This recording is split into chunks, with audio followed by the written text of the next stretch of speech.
Hey everyone. So, sorry, my bed's really creaky at the minute. I wanted to talk about breakups, and I'm actually so not qualified to speak about this, but I feel like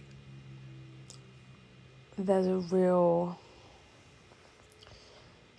mentality surrounding breakups, and almost like this is kind of could be taken the wrong way, but like the glamorization surrounding a breakup and like the Lana Del Rey-esque-ness of it, and of going off the rails, and of like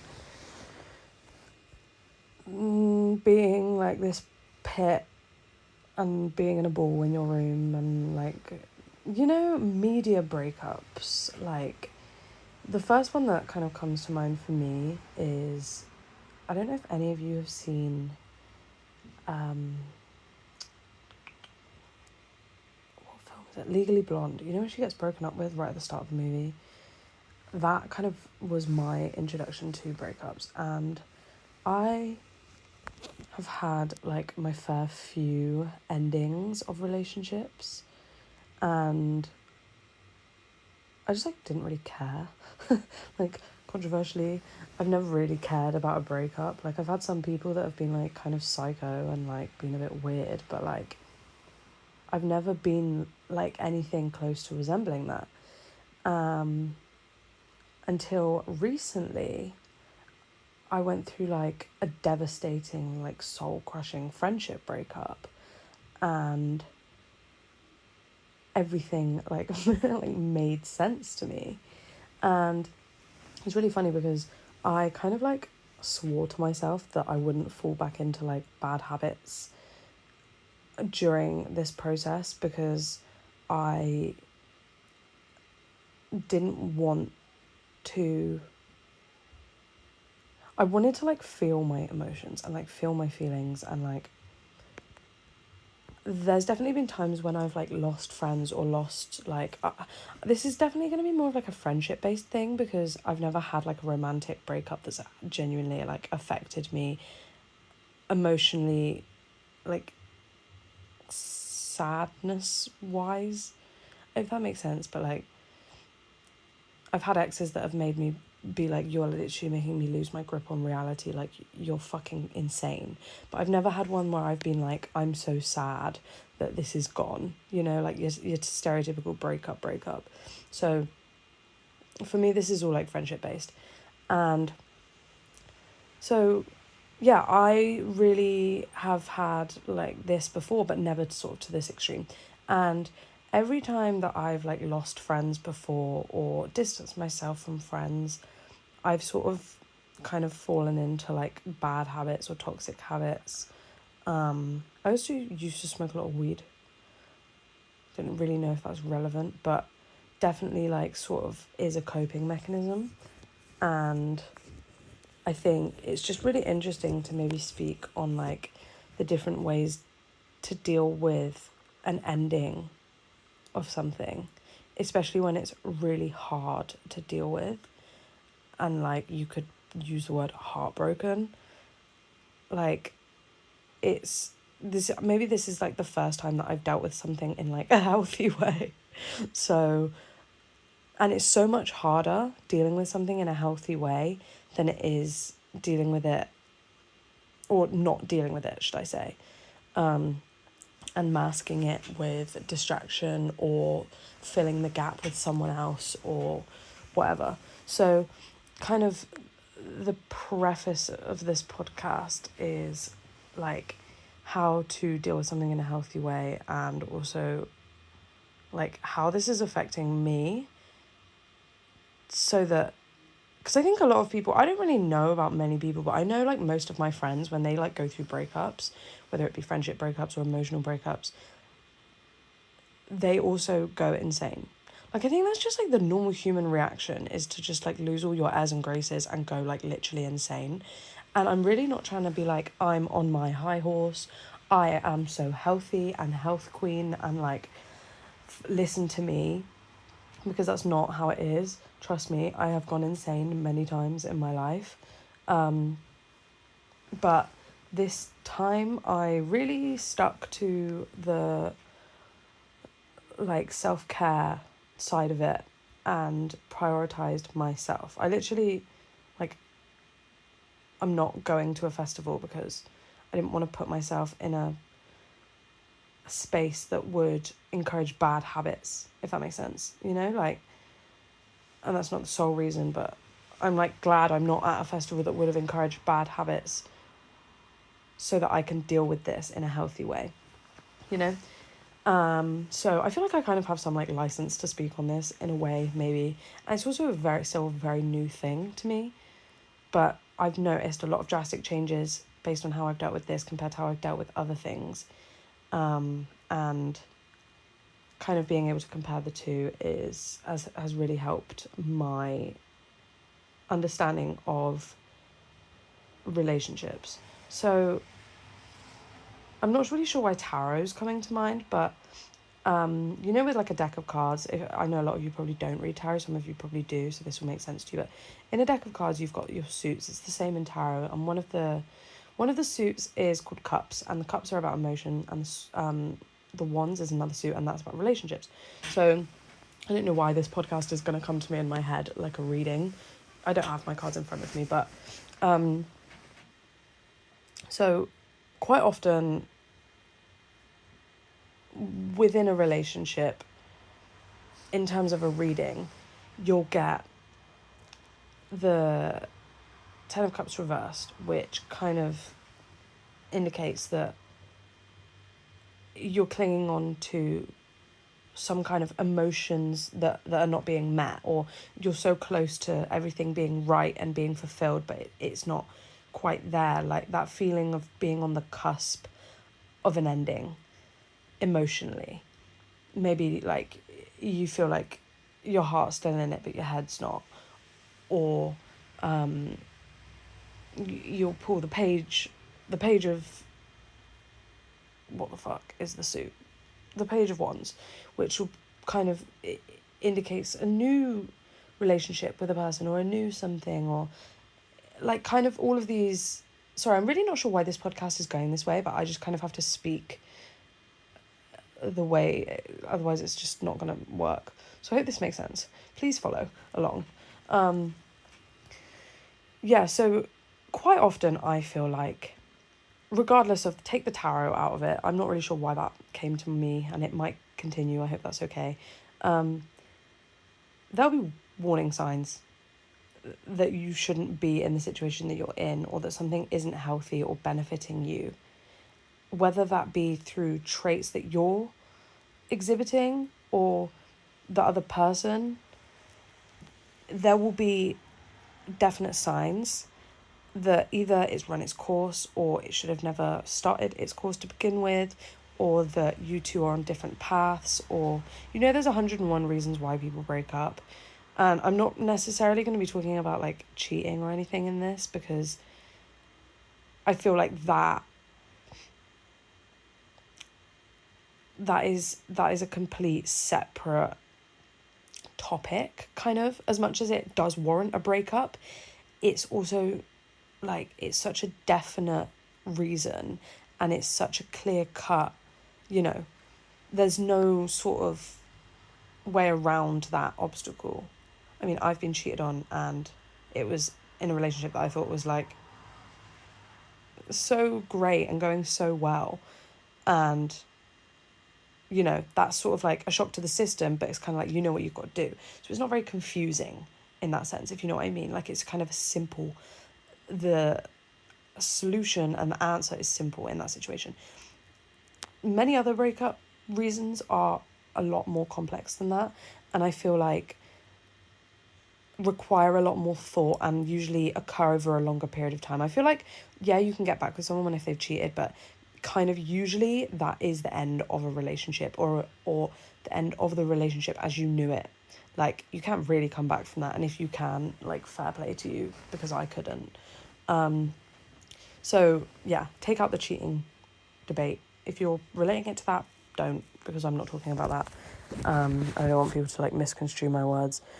So I think like the main thing with these early warning signs of relationships coming to an end is that things will start to become uncomfortable, whether that be tensions arise or whether that be not being able to work through conversations or having uncomfortable discussions that maybe would have never been uncomfortable before, or your patterns change. So I don't know, one of you gets a new job and then your schedules are different. You don't have as much time for each other, or someone meets someone else, someone makes friends with someone else, and you don't overly like relate to that person or connect with that person, and sort of it kind of, there almost becomes like a rift. Whatever the rift is, there's always a rift. There's always a reason, and it can be something as simple as the spark just goes. But when the spark goes, these sort of rifts occur. I guess maybe the spark wouldn't be the reason, it would just be something that happens.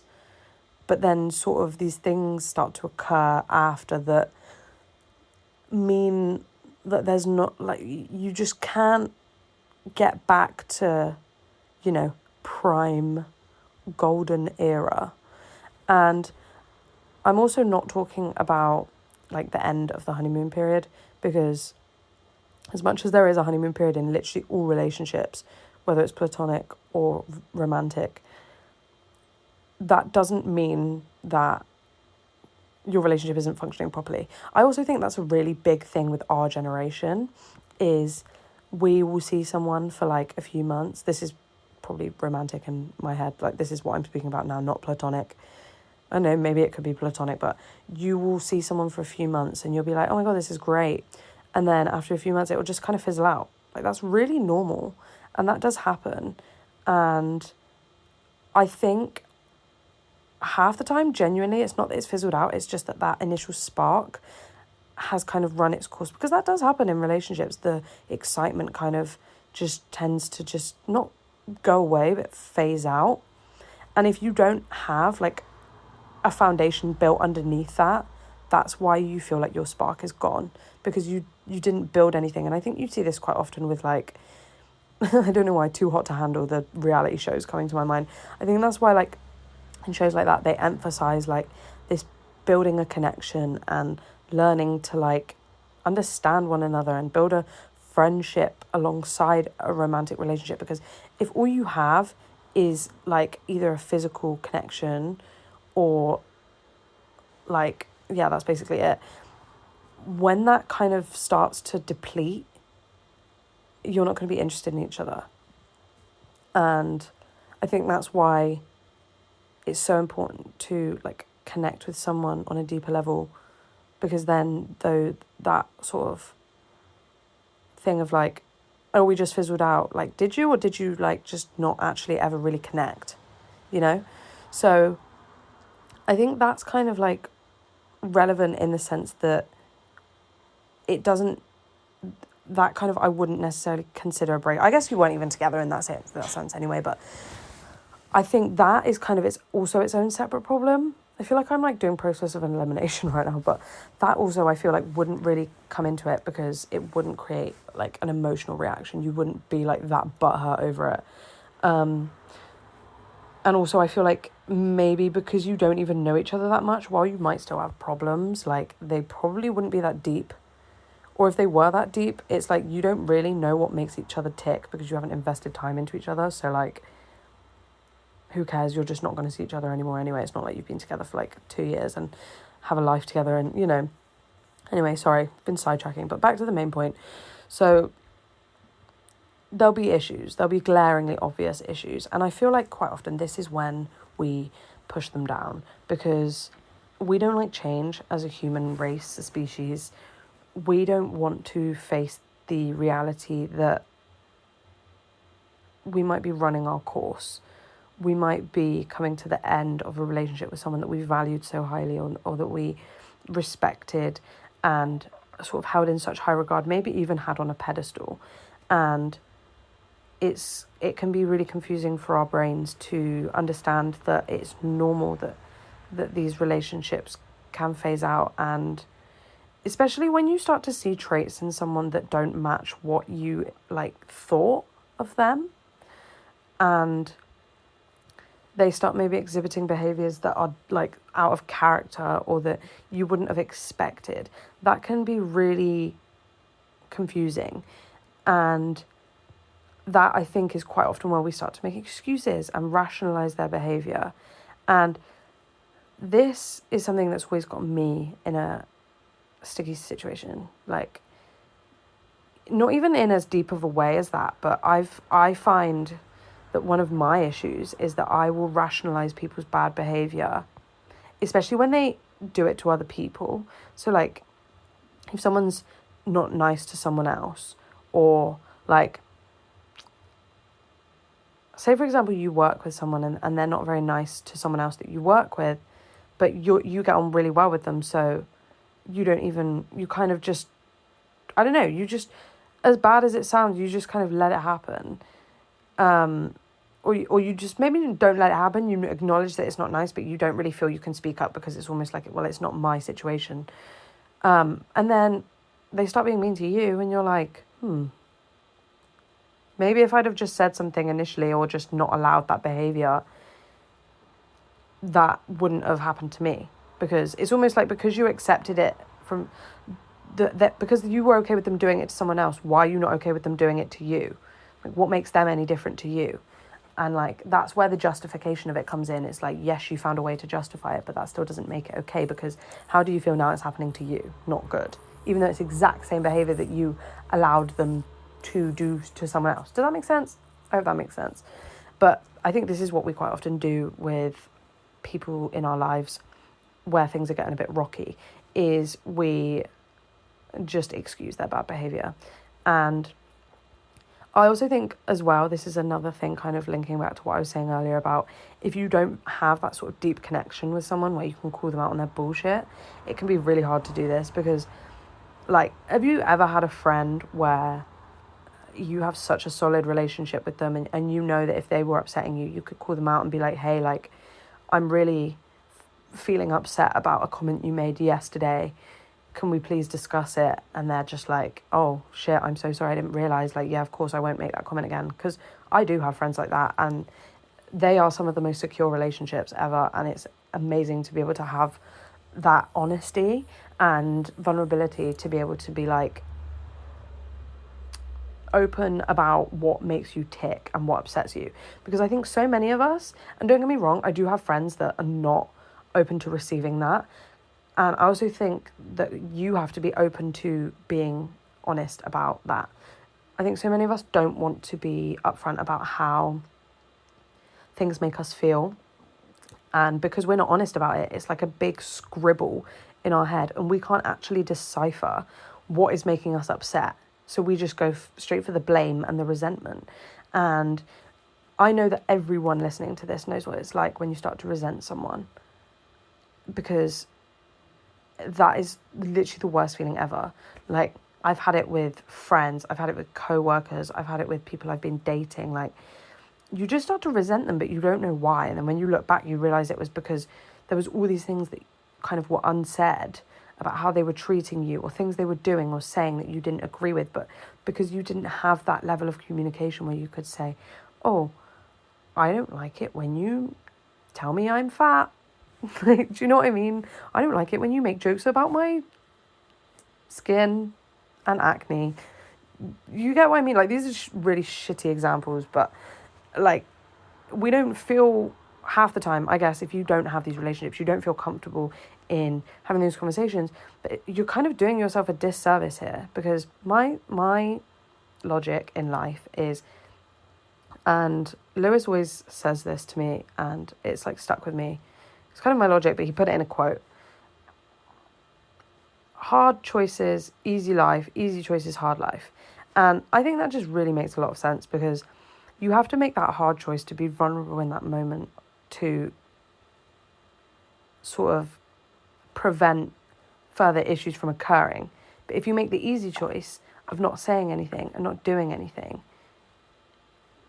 you're just allowing that behaviour to continue. And a big thing that I live by consistently and will always scream from the rooftops is, how are you meant to change your behaviour if you don't know that it's affecting someone?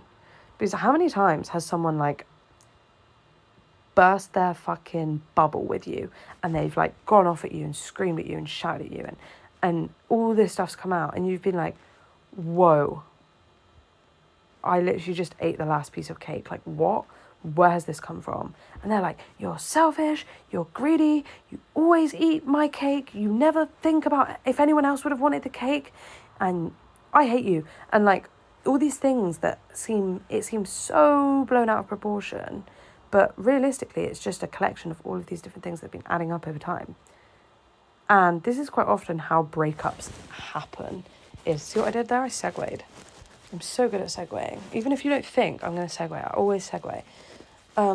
This is how breakups usually happen, is someone reaches breaking point, quite literally, a breakup is breaking point, and everything comes out, and it's just like, I can't deal with you anymore.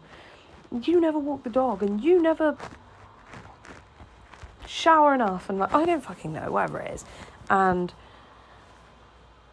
then the other person's like, are you joking? Like, this is a joke. What? Oh my God, like... And if you'd just spoken about it before, maybe there's a reason that you tried. Like, I know what it's like to consistently try with someone and try different methods, and it just doesn't work, and reach that breaking point as a result of that. So I think there's a few different types of ways people get to a breaking point. I think one of them, kind of like I've just spoken about, is that not being able to communicate with each other, not being able to feel like you have that level of being vulnerable and being able to be like, hey, I didn't like the way you spoke to me today, like, can you just not do that again? Which I think is a really common one, if not probably the most common one, especially because of how disconnected we all are from our feelings. But another one that's, I think, kind of worse in a sense, because the perseverance is there, is when you have tried. And I think a lot of people that have had manipulative or narcissistic or gaslighting type people in their lives will understand this one, because this is something a lot of people go through, is when you try every method, you try getting them to relate to how you would feel, you try putting it in a position that they would understand from their point of view, you try distancing yourself, you try speaking about it calmly, you've been angry, you've literally front to back read the book on how to like deal with a situation, or get someone to understand your feelings and your hurt and how things are affecting you. And maybe for a minute there, it seems they've taken something on, or they've listened, or they've heard you, but then after a while it just goes straight back to what it was, and you're left with that feeling of like, almost like, I guess the word, I don't really know the exact word to use, but it's that feeling of like loss, of like, I tried, you know, like what more could I have done? And I think a thing that is really difficult with this specific type of breakup is that it's so invisible. Quite often these breakups seem to come out of nowhere for a lot of people, and your peers and your co-workers and your friends and like all of these people around you might be like, I didn't know that, like, why have you broken up? Like, what, like, why are you not friends anymore? Why are you not in a relationship anymore? Why are you not seeing each other anymore? And then to try and explain the months or the potentially even years, especially for people that have been in abusive relationships, of trying that someone's done to get the other person to stay in this relationship, it's difficult to like put that all down in one conversation, and then especially to have to rehash that conversation over and over, because it's not like you can just say, oh, why are you not together anymore? Oh, because they did this. That's why I'm saying it's kind of like easier. It's not easier, but when you can just say, oh, they cheated, because it's so point blank. The questions that you're going to get asked are obvious and have an obvious answer. It's so black and white. Whereas, and I'm not trying to like undermine anyone that's been cheated on, because I know it's horrible. I'm just saying in the terms of having that conversation, it's a lot different to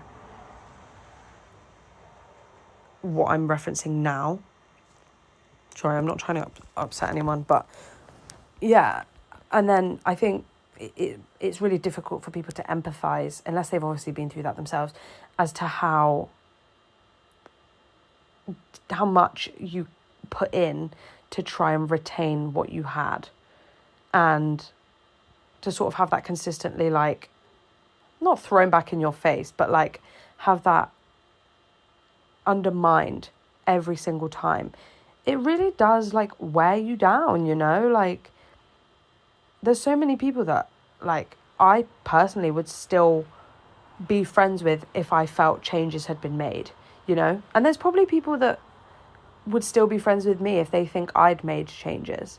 So this goes both ways, you know? Like, I'm not like being like, I'm a saint, everyone needs to change for me. Like, that's not what I'm trying to say, but I'm saying that I think a lot of people, they'll try and kind of explain things and rationalize things and be like, please, like, can we come to some kind of agreement? And it just doesn't work. And I think that's like the real sad one, is when, like, because at the end of the day, the love's still there with those. It's not like some big, huge, explosive, and I mean, it could end that way in a big, huge explosion, but it's also so, like, the amount of energy that's lost in those types of situations is draining. And I think that's when you hear, you know, like, these people they talk about on TikTok or Instagram Reels or whatever, like, my situation of when I was in a toxic relationship, or getting out of an abusive relationship, or why it took me so long to leave an abusive relationship, because they genuinely loved these people, you know, and they wanted to stay in that environment, because, like a lot of people will say, when it was good, you know, like, that's such a common thing that, and I mean, I know people that are in toxic relationships that will say to me, when it's good.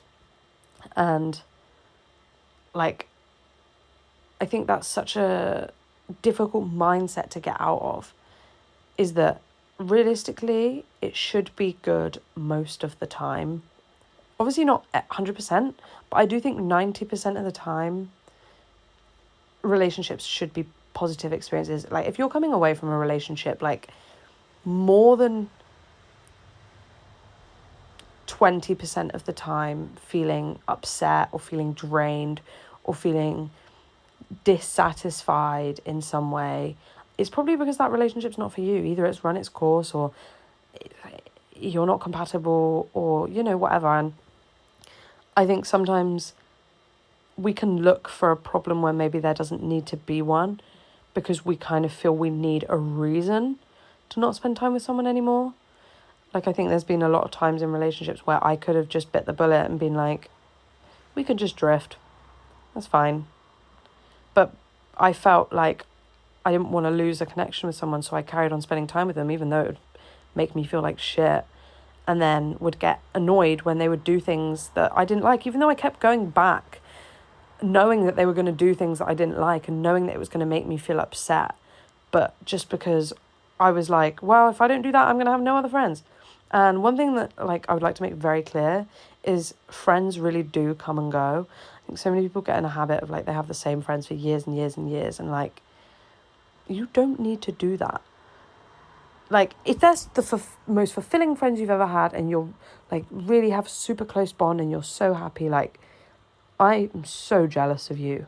Because I have, like, one friend that I've had for, like, a considerable amount of years, and we are, like, family at this point. And to think some people could have, like, a group with that dynamic, I'm so jealous of you. You have no idea, and I wish I was you. But it's really, like, rare. Like, I know so many people that are in friendship groups with people from school, and they don't even really like them that much. They're just, like, friends, and in these relationships, same goes for relationships as well. I know I've kind of segued into friends a bit, but I know so many people that have been in relationships for, like, 4 years, and they're unhappy, but they're just like, well, I don't know life without this person because I've been with them since I was 16. It's like, what? But like, I understand how much of a big deal it is, you know? And I think endings are something as humans that we naturally don't like. And I kind of think that that's the ending of, sorry, I feel like this podcast is going to be in 2 bits. So I feel like that bit was kind of talking about like the reasons why we could, like, you could end things, or the reasons why things might need to come to an end that maybe aren't so glaringly obvious. So now I kind of wanted to talk like a little bit about processing. And I'm kind of going to touch from like my own experiences on this, but I've had a lot of different experiences from different types of endings in relationships, of like varying degrees of severity, I guess. And so I feel like maybe this can apply to like a wide range of people that are going through like different degrees of things, you know? Like, we've all had the situationship that ended that kind of is sad, but like, you know, you get over it pretty quick when you go on a night out and meet someone else and you're like, oh, my interest is now like somewhere else. Like, I'm just not, you know. And I feel like that's sort of like the most minor level. But I mean, I kind of wanted to talk about like the absolute soul crushing, like literally feeling like you want to roll around on your floor and tear your hair out, like listening to Lana Del Rey on repeat, like Sad Girl by Lana Del Rey, max volume, because you don't know how to function without this person. Like, that literally is me mentally inside, like, currently. And like, it's like so weird, because I think since the age of like 12, I've been watching these movies where this stereotype's been perpetuated, and I've been like, that doesn't exist, and it does. And I know a lot of my friends have gone through it as well, and I've just been like, you're being so dramatic, like, grow up. But they, like, it's real. And I was about to say the most like astrology girl thing ever, but I have a stellium in Aquarius. And if you don't know what that means, it means I have 3 or more. So I have 4 placements in Aquarius. And Aquarius are kind of known as the robots of the zodiac. So like, we intellectualize our feelings a lot instead of like trying to actually feel them. So I'm very disconnected from my emotions, but I'm also very emotionally in touch.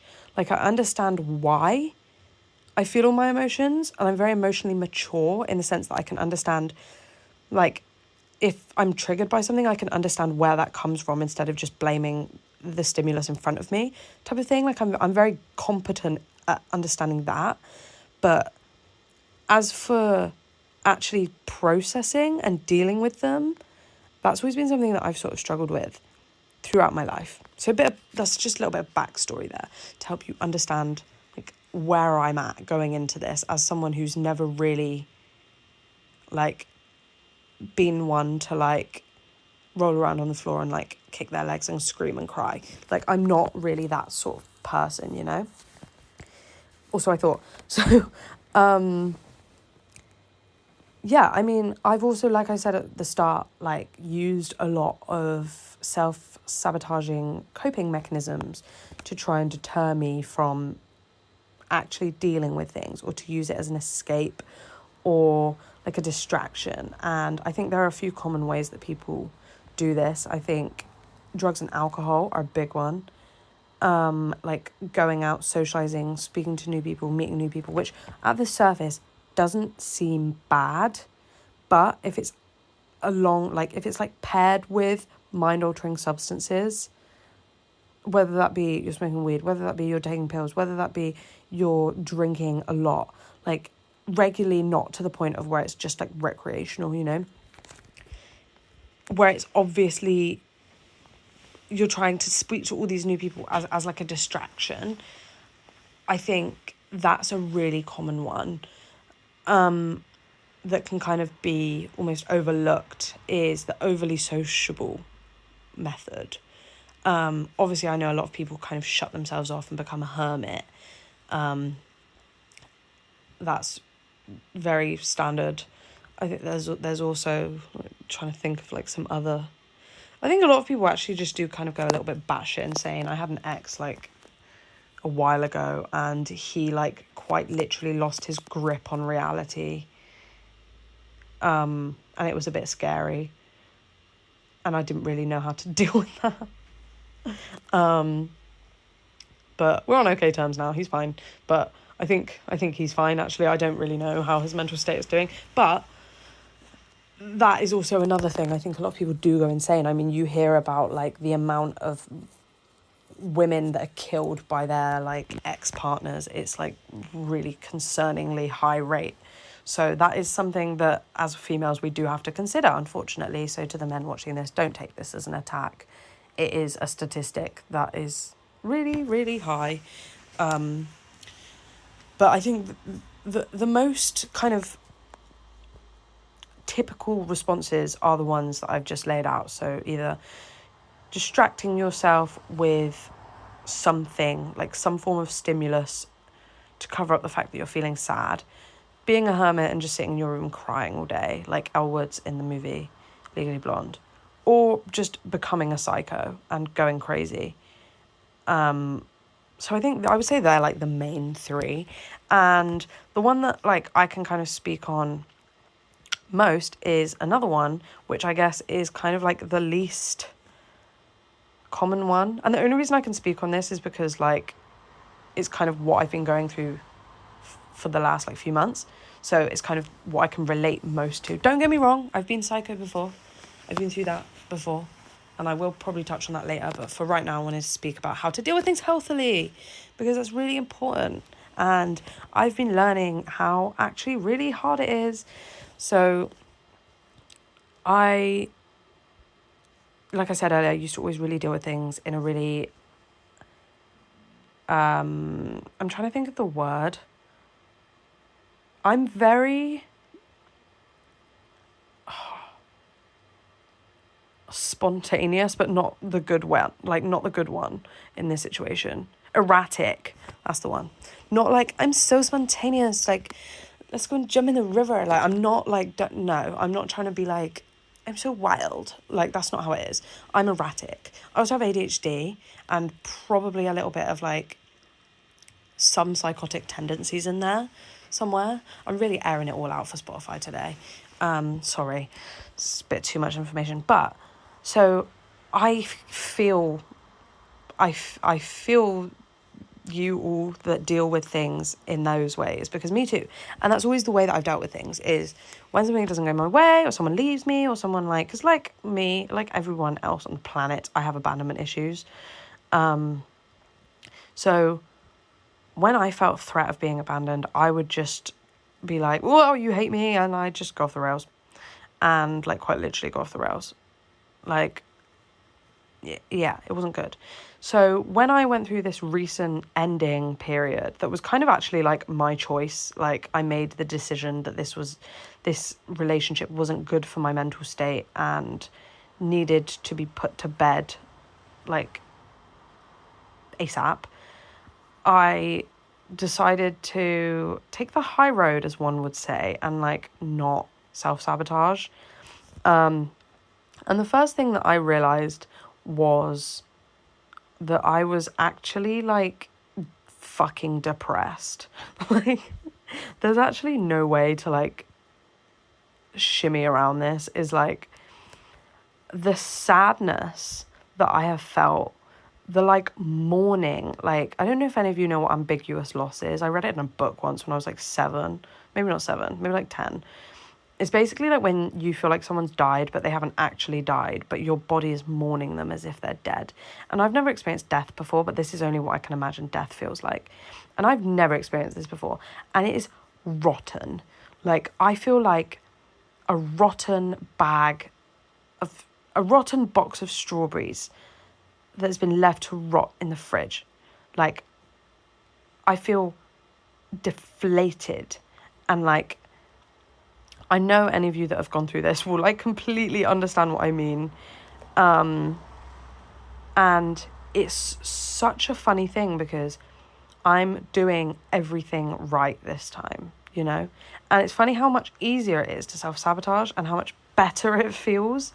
Like, I've been journaling. I've been going for runs. I've been going for like health trips. I've been fucking eating chia seeds. I've never eaten chia seeds in my life. Like, you know, I've been like really trying to, anytime I want to make a bad decision, I'll just replace it with a good decision, because I'm really trying to like not, you know,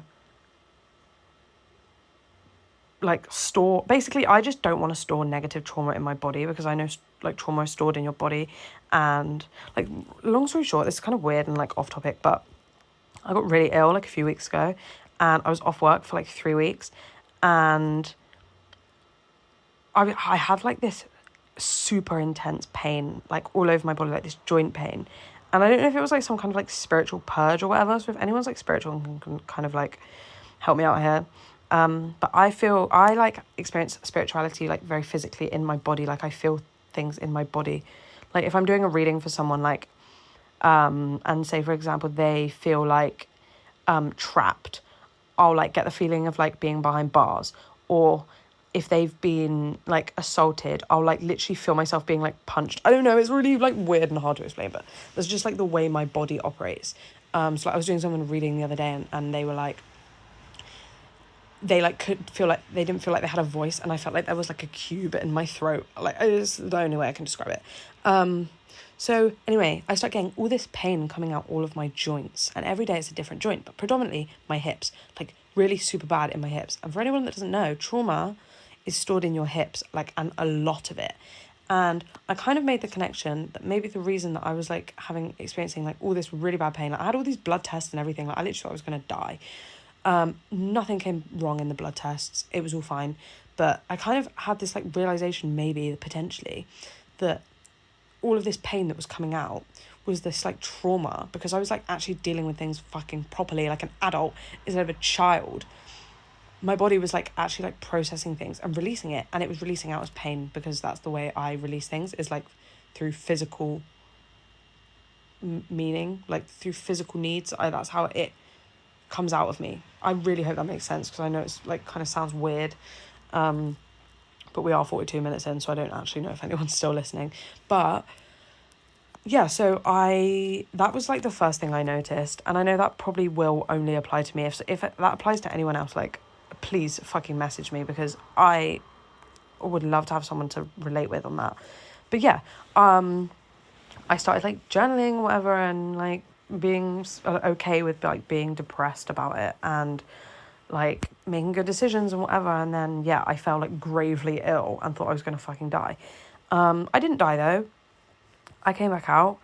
But one thing that I kind of noticed was that, I don't know, maybe I'm just like an impulsive person, but I thought everything would just kind of go away after a while.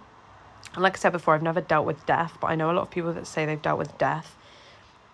Kind of, it lingers for a really long time. And like, you'll think you're fine, you'll have like a day of being fine, and then the next day you'll just be like a quivering mess, and like be ready to just like die too, you know, like maybe that's a bit extreme, but and that's pretty much how this feels.